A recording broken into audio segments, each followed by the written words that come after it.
evidence pagdating po sa korte, mga kababayan. At ito nga po, dahil nga sa mga pahayag ni Trillanes, ay nagsalita na rin itong si Christopher Bongo. Ito nga po yung sinabi niya. Teka lang at kunin natin.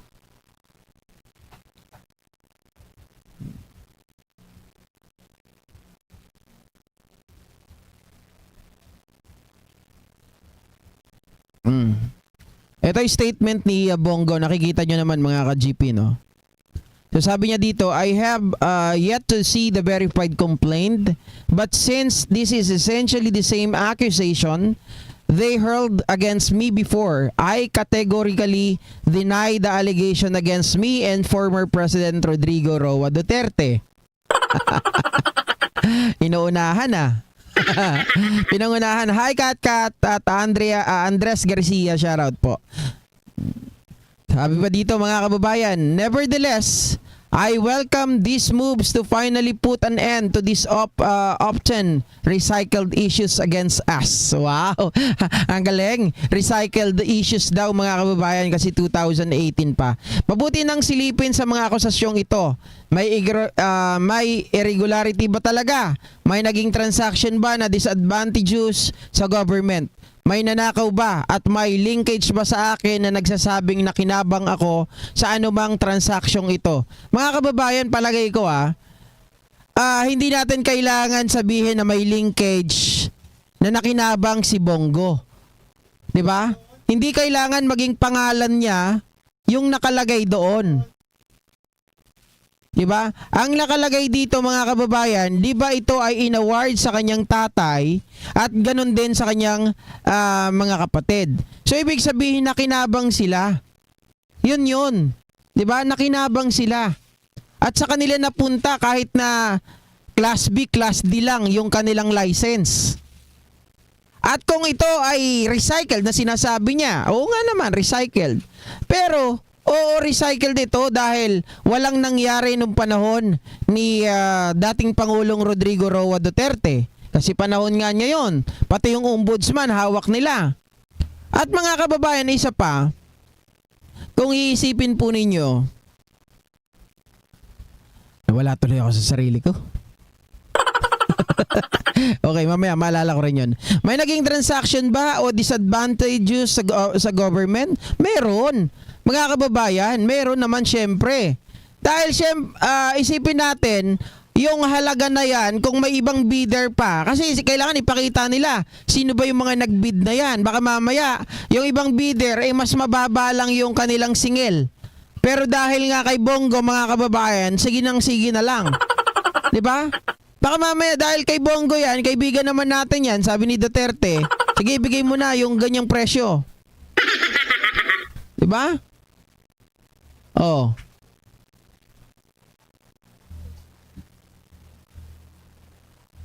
COA can find out, and if there is, it is for the COA to file the necessary charges. Eto nga mga kababayan, ang problema. Sabi niya, yung COA daw ba, kung meron ba silang nalalaman o meron ba silang di ba? Meron ba silang makikita? Nung panahon ni Duterte, nagkaroon po ng administrative order number 2. 'Di ba?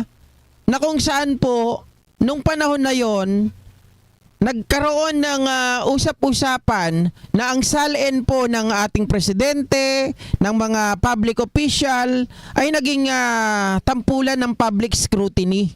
'Di ba? Yan po ay naging usap-usapan at talagang open to the public yung kanilang salin. Ngayon dahil nga masyadong open, ang ginawa ni Digong, makikita nyo lahat ng mga nangyayari, makikita nyo yung aming salin. So, gagawa ako ng administrative order number 2 para ngayon ay mapagtakpan at hindi nyo na masilip yung aming salin. Mga kababayan, paano yan sisilipin ng COA nung panahon na yon?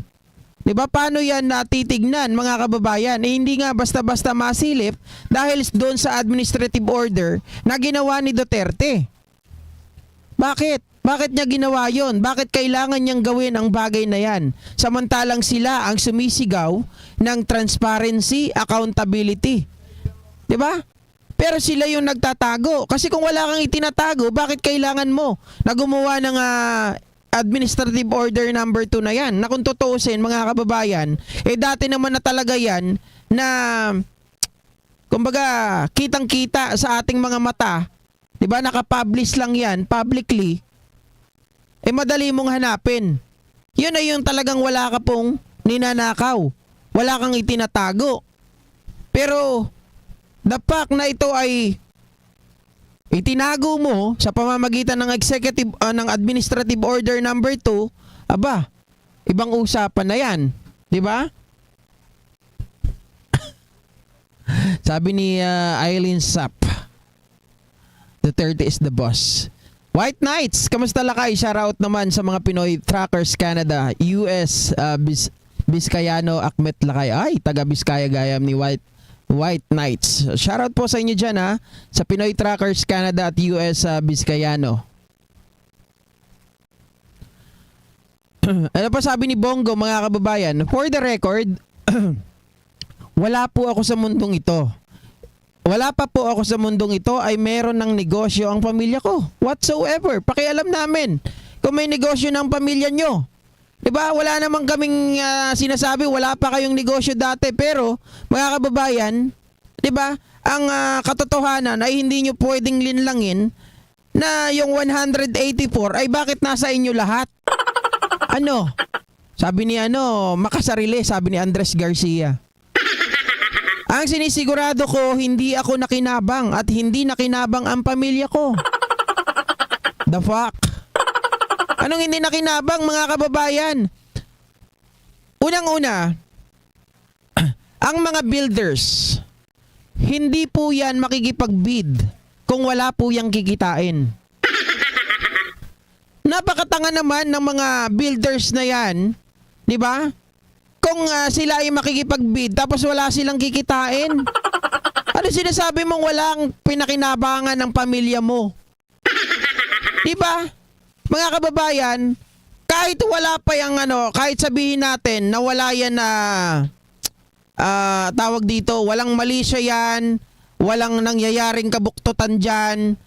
Diba? Kahit pangkaraniwang builders, pag nakikipag-bid silang nanalo, nakikinabang yung mga yan. Kikita ng milyon. Lalo na kaya yung pamilya mo 184 contracts. Diba? Diyos me, yung marimar, mga kababayan. Kahit ipagtanong pa ninyo ni hindi makalapit ang mga kamag-anak ko sa akin, kahit ang sarili kong tatay at half-brother para ilakad ang anumang proyekto o kontrata sa gobyerno. Oh, mga kababayan, Class B, Class D. Di ba? Class B, Class D na builders. Nakalapit ng ganon, nakipag-bid. Sa mga naglalakihan, mga Class A. Oo, ibang klase Para sa isang simpleng probinsyanong katulad namin ni dating Pangulong Duterte, iniingatan namin ang aming pangalan. Malinis ang aming konsensya dahil mula noon hanggang ngayon, meron kaming delikadesa. Wow. Meron daw silang delikadesa. Delikadesa bang matatawag, mga kababayan? Yang kayo ay nangangampanya na ng maaga? Ginagamit nyo pa yung DSWD? Wag kami. Ang sabi ko noon, hindi ako kailanman nakialam at never akong na-impluwensya or nag-impluwensya sa anumang transaksyon, kontrata o bidding ng gobyerno kapag may gumamit ng pangalan ko para makakuha ng pabor sa gobyerno, automatic dapat i-deny yan, mga kababayan. Yun nga, paano mo i-deny o paano mo papasabalian, paano mo pasisinungalingan, mga kababayan? Kasi syempre, isipin na lang natin na ikaw ay sikat na kanang kamay ni Duterte. Ikaw pa ay naging senador nung 2019 ka pala naging senador, no? 2018, kanang kamay ka ni Duterte at kilalang kilala na tuta ka ni Duterte. Eh di mga kababayan, kung halimbawa hindi nila ibibigay sa mga magulang mo yung project, parang ano lang yan eh. 'Di ba mahilig naman kayo sa tanaw ng utang na loob? 'Di ba? Lagi kayong tumitingin sa utang na loob. So, sa madaling salita, sasabihin ng mga tao, anuhin natin yan kasi ano yan eh, tatay yan ni Bongo. Kapatid niya yan. Yari tayo kay Duterte pag hindi natin yan na ibinigay sa kanya ang project. Oh. Ganun lang yun. Eh di sana, nung nakita mo, okay lang kung ilang mga proyekto eh, pero 184, mga kababayan, ano yun, sinalo nyo lahat? Anak talaga kayo ng Diyos? 'Di ba? Parang nung hagis ng biyaya, parang sinalo lahat ng tatay at kapatid mo. Ganun ba 'yon? 184 'yun ha. Okay lang sana once, twice, thrice. Pero ang layo, 184. Sabi niya, sa totoo lang, lumang tugtugin na ito. Taong 2018 pa ang akusasyon na yan. Ni-recycle pa nila noong 2021. Pero wala pa rin siyang napatunayan. Ngayong papasok na naman ang halalan sa 2025, nag-iingay na naman siya upang mapag-usapan. Gusto lang nila kaming kulayan ng itim para sila ang pumuti. Tatapunan kanila ng putik para magmukha kang marumi at sila ay magmistulang malinis. Woo! Naging tradisyon na ng iba ang manira tuwing nalalapit ang eleksyon. Parang negosyo na nila. Iyan para kumita o makilala. Ang tanong, sino kaya ang iba pang nasa likod ng black ops niyang ito? Baka ang dapat na silipin ay ang mga nakapaligid sa kanya. Meron na naman mga kababayan na pinatutungkulan si Bongo rito na nasa likod daw ni Trillanes. Magugulat kayo mamaya niyan. Sasabihin naman ng mga Day-Day-S. Ay sigurado si Lisa Marcos. Diba si Bongbong Marcos? Yan na naman ang sasabihin ng mga ito, mga kababayan. Alam naman ng taong bayan na isang attack dog at tamad si Trillanes. Yan ang totoong corruption. Hayaan na natin ang taong bayan na humusga. Wow. Attack dog at tamad? Mga kababayan, sino kaya ang tunay na dog? Aw, aw, aw, aw. Sabi nga ni Morales, mga kababayan, dapat ang tirahin daw ni Banat Bay yung mga nakapaligid ka Duterte na laging aw, aw, aw, aw. Diba?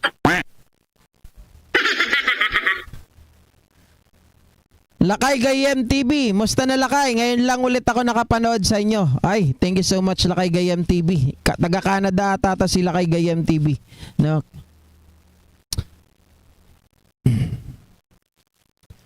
Sabi ni Elizar Yage, watching from Boston, Massachusetts. Ito rin taga Boston, Massachusetts, taga Massachusetts din ata si Red, no? Ayan, no? Taga Massachusetts din. Ako naman, patuloy lang ako nagsiservisyo sa tao sa abot ng aking makakaya. Uunahin ko ang mandato kong tumulong sa mga kapwa ko Pilipino. Sa kalaunan, naniniwala kong mananaig ang katotohanan. Ayos, mga kababayan. Naisama pa yung kanyang 'di ba ang kanyang slogan. Ano ba yung kanyang slogan ni Bongo? Siya daw ay nakalimutan ko na, basta yung tumulong, sabi niya ganon. Ang libangan ko po ay tumulong. Tanginan, tumulong ka lang naman, nakikita ka lang ngayon. Dahil malapit na ang halalan, malapit na ang midterm election. Pero kung tutuusin, mga kababayan, wala. 'Di ba? Talagang sumasakay lang ito, DSWD. Nung hindi nga nabanggit yung kanyang pangalan galit na galit Bakit daw yung pangalan ng iba binabanggit tapos siya daw hindi binabanggit ang kanyang pangalan? Sabi niya okay lang naman na hindi niyo banggitin yung pangalan ko Okay lang daw sa kanya pero nagwawala nung hindi binanggit yung pangalan. Hindi, ang Malasakit Center, mga kababayan, sa totoo lang, budol yan. Budol yan, Malasakit Center. Hindi naman ginagastosan nila Bongo yan Bakit? Kung halimbawa, ospital, may Malasakit Center, 'di ba? Yan pinagsama-sama diyan, PhilHealth, Pag-ibig, sa SWA, tapos DSWD magkakasama dyan. Ngayon mga kababayan, hindi malasakit center. Pag magtatayo ka ng malasakit center dyan, yung mismong hospital na naglagay ng malasakit center, sila ang gumagastos ng tubig at ng kung ano-ano pa. So ba yan, pinagsama-sama lang sa isang kwarto para mapadali. Pero wala po talaga dyan na nanggagaling doon sa sinasabi niyang malasakit center. Oo, may pangalan ng malasakit center. Isa lamang itong isang room na pinagsama-sama para mapadali po yung na hindi ka napupunta-punta dun sa iba. Pero pagdating po sa budget, mga kababayan, sa totoo walang budget na nanggagaling dyan kila Bongo.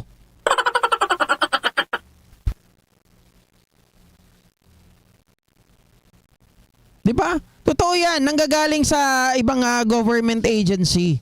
At doon sa kung sino yung magtatayo nung kung hospital, maglalagay ka niyan, sa'yo yan. At doon sa mga, halimbawa, doon sa malasakit center na yan, nandyan ng DSWD, nandyan ng PhilHealth, nandyan ng Pag-ibig.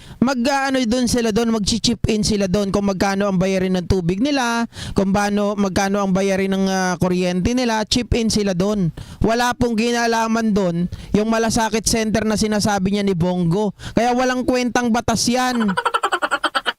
Pangalan lang, ginagamit niya malasakit center. Pero ang totoo, walang malasakit yan. 'Di ba? Ngayon, oo, sinasabi nila nakakatulong. Mga kababayan, yang gawain ng malasakit center, pag hindi ka kilala nila Bongo, hindi ka po makakaano dyan. 'Di ba? Ang gagawin sa'yo, halimbawa, ikaw ay may bill, 'di ba? Para halimbawa hindi ka na pumunta, halimbawa hindi ka na pagbigyan ng yung barangay ng indigency o something like that, kung ano-ano pa. Ngayon, pag ikaw ay kakilala nila Bongo, bibigyan ka ngayon ng yung letter na para sabihin sagutin na lahat yung inyong inyong mga bill na hindi na kayo dadaan doon sa o sabihin natin nasagot ng PhilHealth, Pag-ibig, DSWD yung iba, yung kulang, sila naman ang magtatapal. Pero hindi po lahat ng tao ganyan ang nangyayari sa ginagawa ni Bongo. Piling-pili lang yan, very selective, yung mga kakilala lang ata. Diba? Shoutout po, Ma'am Beth M. Good evening po. At Lakay Gayem, makakapag-vote pa ako till 2028 bago may kumuha ng citizenship dito sa Canada, kaya no way Duterte. Alila. Ayun, bisyo ang magserbisyo, di ba mga kababayan? Bisyo niya daw ang magserbisyo sa tao. Gago. Bongo. Kulugo. Hindi totoo yan, kaya wag tayo nagpapaniwala dyan. Mga bata ni Duterte, wala kang anuhin dyan. Yung sinasabi niya na to, attack dog, si Trillanes. Kung titingnan natin mga kababayan sa mga pinagsasabi ni Trillanes, kung panahon pa to ni Duterte, maniniwala tayo sa kanila. 'Di ba? Dahil talaga napaniwala tayo nung panahon ni Duterte. Pero ngayon nakikita natin ang mga sinasabi ni Trillanes ay totoo talaga. 'Di ba? May katotohanan.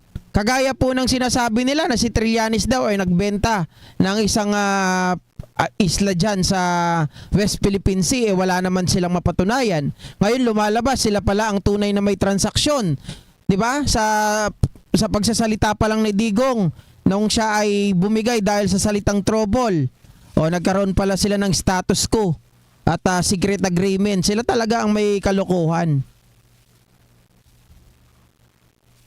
Sabi ni Tikbalang, dapat daw kakilala Duterte Foundation ang pangalan niyan. Sabi ni Katkat, mag-ingat sa biyahe, kaya nga si Bongo laging may makikita kang ganyan. Pati si Amy Marcos may ganyan na din. At si Tolentino, mga kababayan, meron na rin silang mga tarpaulin. Diyos mio, Marimar.